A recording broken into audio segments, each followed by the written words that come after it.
Hai semua, aku Anindita Alika Ladia, siswa kelas 11 jurusan Teknik Jaringan Komputer dan Telekomunikasi atau 11 TJKT2.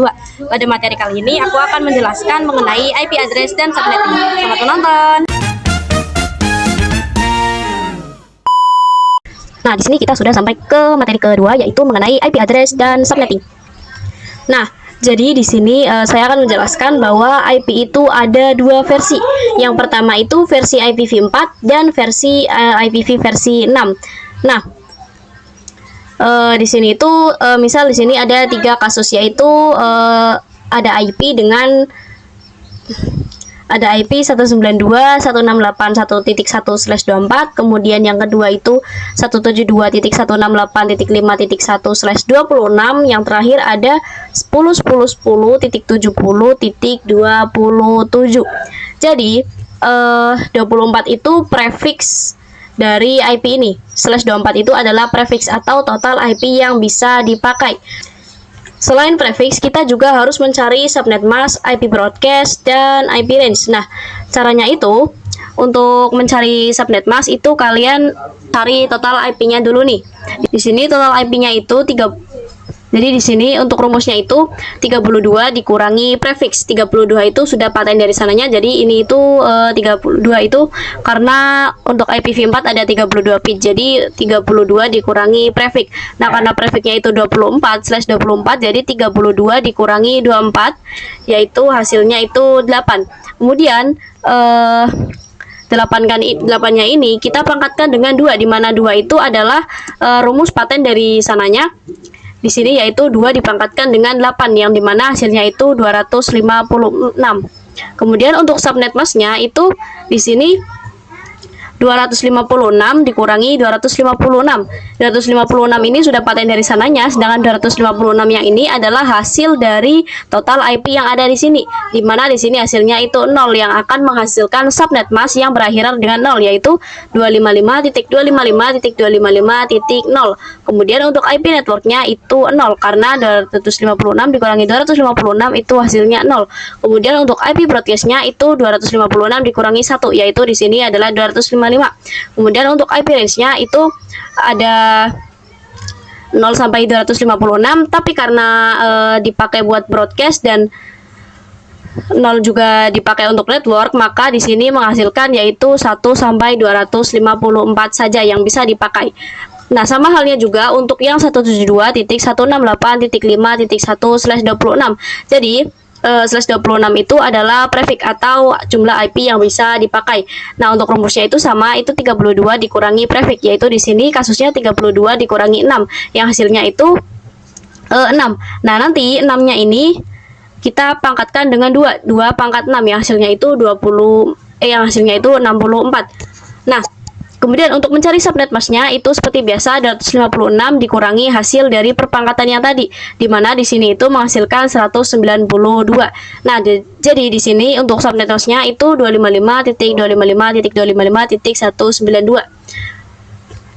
Kemudian untuk cara yang bawahnya itu sama seperti cara yang pertama tadi. Kemudian untuk yang terakhir ini kan didapatkan untuk network seperti ini nih. Nah, kita akan fokus ke bagian ini aja nih, yang paling sini, yang sebelah sini, yaitu 0 dan 31. Di sini kan untuk belakangnya itu 70 nih ya. Nah, 70 itu kan nggak masuk ke sini karena batasnya itu cuma sampai 31. Maka dari itu kita butuh yang namanya blok subnet. Nah, cara untuk mendapatkannya itu kita bisa menambahkan IP networknya. Misal untuk IP pertama itu harus diawali dengan 0 nih. Nah, baru habis 0 baru kita tambahin dengan total IP-nya. Di sini total IP-nya 32, maka 0 ditambah 32, yaitu hasilnya 32. Terus 32 kita tambah 32 lagi, hasilnya itu 64. Nah, untuk mendapatkan IP broadcast-nya itu si 32 ini yang sebelah sini itu kita kurangi 1. Terus yang 64 ini kita kurangi 1 juga, sehingga kita dapatkan 3 blok subnet, yaitu 0 sampai 31, terus 32 sampai 63, dan 64 sampai 95. Nah, Sebenarnya apa sih blok subnet itu? Jadi blok subnet itu konsepnya kayak kamar. Jadi ada kamar 1, kamar 2, dan kamar 3 dan seterusnya. Nah, untuk IP 70 itu dia berarti masuknya ke blok subnet yang kedua, yaitu di rentang antara 32 sampai enggak, dia masuknya ke blok subnet yang ketiga, yaitu di rentang antara 64 sampai 95. Kemudian di sini saya juga akan membahas mengenai IP public dan IP private. Nah, jadi IP public itu IP yang bisa diakses semua orang dimanapun dan kapanpun. Misal di sini contohnya itu IP dari facebook.com dan google.com. Nah, selain itu di sini juga kita bisa tambahkan contoh IP public yang lain itu ada youtube.com, Twitter dan lain-lain yang bisa kita akses secara publik atau secara umum. Siapapun bisa mengakses kapanpun dan dimanapun. Nah, sedangkan kalau IP private itu nggak bisa diakses ke semua orang. Jadi mereka itu hanya bisa diakses di tempat-tempat tertentu atau orang-orang tertentu yang bisa mengakses. Misal ada IP kantor, lab sekolah, dan lain-lain. Nah, kemudian saya juga akan menjelaskan perbedaan antara switch dan router. Jadi, switch itu menghubungkan device yang satu network. Misal ada komputer A dan B yang ada di satu blok subnet, maka dia bisa dihubungkan lewat switch. Nah, kalau router itu menghubungkan yang beda blok subnet. Nah, di sini kita juga akan kita akan praktek switch dan router. Kita buka ini Cisco-nya. Nah, ini untuk yang tadi itu kita bisa hapus aja. Ini kita hapus, delete. Ini juga kita delete. Nah, di sini saya akan menambahkan 2 PC. Kita ke bagian end device, terus kita tambahin 2 PC. 2 PC. Nah, terus kita juga akan menambahkan switch. Kita ke bagian switch, ini saya tambahin switch yang ini. Kita taruh sini. Terus untuk yang ini itu saya namanya ganti jadi PC 1. Yang ini saya ganti jadi PC 2. Okay. PC 2. Nah, kemudian saya akan menyambungkan mereka menggunakan kabel automatic yang warna oranye ini. Dari sini kita sambung ke sini. Terus dari sini ke sini. Nah, selanjutnya setelah seperti ini kita akan memasang IP nih. Nah, di sini kita akan menggunakan yang blok subnet yang pertama yang 0 sampai 31. Nah, misal nanti itu kita bikin jadi 10 dan 11, yaitu masih satu blok subnet. Nah, cara untuk menambahkan IP-nya itu kalian bisa klik yang PC-nya. Terus kita ke bagian desktop, terus ke bagian IP configuration. Nah, ini kita bisa tambahkan IP-nya yang IPv4 address itu kita bisa isi dengan 10 10 10 10. Terus untuk subnet mask-nya itu 255 255 255.224. Terus ini kita bisa langsung aja kita silang. Terus untuk yang PC 2 juga kita tambahin IP-nya. Yang ini kita kasih 10 10 10 11. Stepnya itu sama kayak tadi, 255 255 255 dan 224. Nah, kalau udah kita akan coba untuk ping dari PC 1 dan PC 2 atau sebaliknya. Cara untuk pingnya itu kalian buka PC 1, terus kalian pergi ke command prompt. Nah, di sini kita bisa ping IP dari PC 2, ping 10 10 11. Nah, ini dia hasilnya udah TTL atau udah berhasil. Nah, di sini saya juga akan menambahkan switch lagi dan di sini kita tambahin switch. Jadi kita di sini akan menambahkan satu network yang berbeda dari ini. Jadi biar mereka itu bisa saling berkomunikasi walaupun beda blok subnet. Kita tambahin PC. Kita tambahin switch dulu di sini di sebelahnya. Terus tambahin 2 PC. Tambahin 1 PC. Terus karena ini itu switchnya beda network, jadi kita butuh yang namanya router. Ini kita sambung dulu. Nah, ini dari sini ke sini itu mereka butuh penyalur ya. Penyalurnya itu nanti adalah router. Kita ke sini, terus kita ke bagian router. Terus kita klik router yang 2811. Nah, untuk routernya itu kita bisa sambungkan ke switchnya masing-masing. Ini ke sini. Terus yang ini ke sini.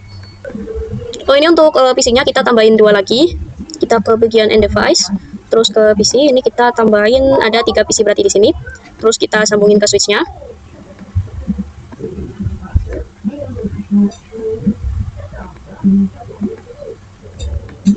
Nah, ini kalau masih oranye itu kalian bisa tunggu, nanti akan warnanya itu akan hijau sendiri. Nah, untuk namanya itu akan saya ganti di sini, namanya jadi PC 3.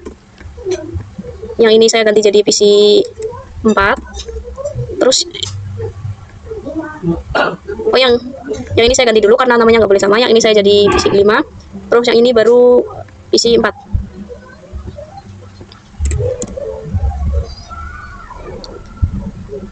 Nah, di sini kita akan memberikan IP untuk yang PC 3, PC 3, 4, dan 5.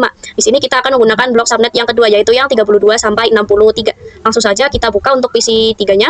Yang PC 3 itu akan saya kasih 10.33. 10.33. Terus untuk subnet masnya itu sama kayak tadi. 255.255.254. Ini kita bisa salin aja biar nanti gampang. Terus untuk yang PC 4 itu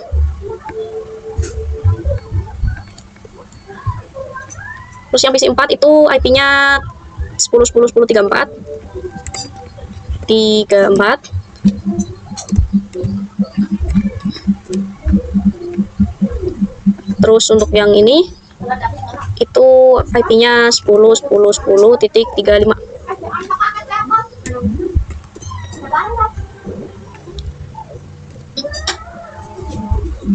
Nah, kalau udah kita akan coba untuk mengetes yaitu untuk ping nih. Kita akan ping PC 4 lewat PC 3.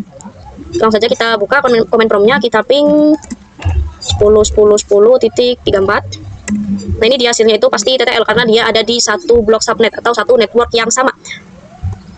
Nah, terus gimana kalau dua network ini ingin terhubung satu sama lain padahal mereka beda blok subnet? Nah, disinilah kita membutuhkan router. Nah, ini fungsi dari kita menaruh router di sini, yaitu untuk membuat mereka itu bisa saling berkomunikasi. Nah, ini jika kalian buka routernya, terus kalian ke bagian config, di sini kan ada fast ethernet 0.0 dan fast ethernet 0.1. Nah, mereka itu interface. Jadi si router itu punya dua interface atau dua jalur. Nah, terus kita akan konfigurasi dari kedua jalur tersebut. Nah, kita akan konfigurasi yang 0/0 dulu. Jadi yang 0/0 itu dia akan terhubungnya nih ke sini nih ya, yang 0/0. Maka kita akan kasih dia P yang ada di blok subnet 1. Sini kita kasih 10.10.10.1. Terus untuk subnet masnya itu sama seperti yang tadi. Terus kita ke bagian fast ethernet 0.1. Nah, di sini kita kasih yang blok subnetnya itu ada di blok subnet yang kedua, yaitu misal di sini 10.10.10.36. Nah, ini untuk subnet masnya itu sama kayak tadi. Terus setelah itu kita akan menjadikan IP yang tadi nih, yang 36 sama yang 1 itu kita jadikan sebagai gerbang atau gateway di setiap PC. Nah, pertama kita ke PC 1 terlebih dahulu. Kita ke PC 1, terus kita ke IP configuration. Nah, di sini untuk default gateway-nya itu kita ganti jadi 10.10.10.1. Ini kita salin aja biar cepat. Di PC 2 juga kita pakai 10.10.10.1. Nah, untuk yang di PC 3 itu berarti kita pakainya, untuk di PC 3 itu berarti dia pakainya itu yang 10.10.10.36. 10.10.10.36. Di PC 4 juga 10.10.10.36.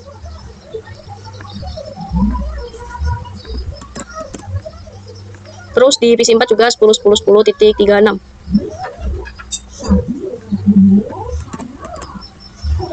Nah, kalau udah kita bisa lihat nih. Kita bisa lihat di sini ini masih merah ya. Kenapa kok masih merah? Nah, sedangkan kalau berhasil itu biasanya itu warnanya hijau. Nah, alasannya itu karena kita belum meng-on-kan yang di bagian sini nih. Kita ke sini. Nah, ini itu harus kita centang dulu. Yang di sini juga kita centang. Nah, setelah itu kita bisa tunggu beberapa saat. Nah, ini udah mulai ada hijau nih. Kita tinggal tunggu yang sebelah sini, nanti dia juga akan berubah jadi hijau. Nah, setelah udah warna hijau semua seperti ini, kita bisa mengecek dengan ping ataupun dengan mengirim paket atau mengirim surat ini yang bentuknya seperti ini.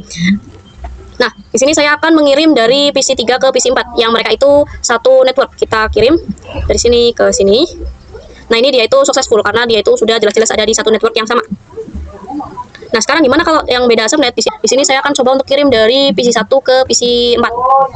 Kita lihat di sini. Itu dia hasilnya dari PC 1 ke PC 4 itu sudah successful.